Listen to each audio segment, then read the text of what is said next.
और विपक्ष के आचरण पर जो टिप्पणी की है वो टिप्पणी तथ्यों के आधार पर गलत टिप्पणी है। सरकार को पहले अपने आचरण को सोचना चाहिए कि हमारा आचरण क्या है। ये 21 जुलाई से सदन आहूत हुआ है, लेकिन और बड़े बड़े मुद्दे थे।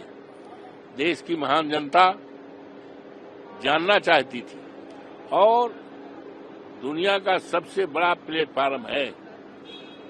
ये लोकतंत्र का विशालतम मंदिर है। यहाँ से देश और दुनिया के लोगों को एक संदेश जाता है। तमाम देश में घटनाएं हुई हैं।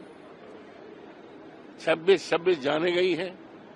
सिंदूर ऑपरेशन की चर्चा देश में और तमाम लोकतंत्र पर हमला, संविधान पर हमला, इन सारे सवालों पर देश की देवतुल्य जनता सुनना चाहती थी, लेकिन सरकार ने किसी मुद्दे पर देश की जनता के सामने अपनी बात नहीं रखी।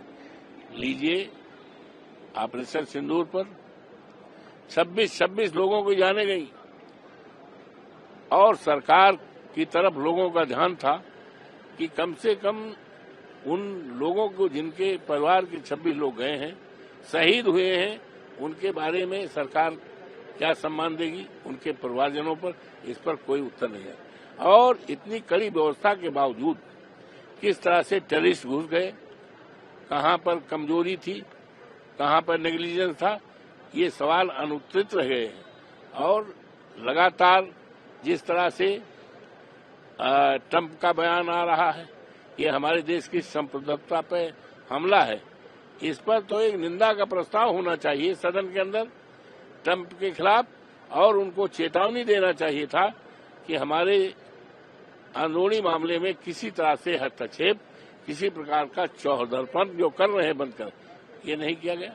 और दूसरी तरफ जिस तरह से लोकतंत्र की हत्या हो रही है, वोटों पर डकैती बढ़ रही है। हमारे विधानसभा क्षेत्र जो खाली हुआ था, हमारा बेटा अजीत प्रसाद को चोरों को डकैती हुई है। लोकतंत्र पर सबसे बड़ी डकैती अगर हुई है हिंदुस्तान में, तो उसकी शुरुआत मिल्की पूर्व चुनाव से हुआ है।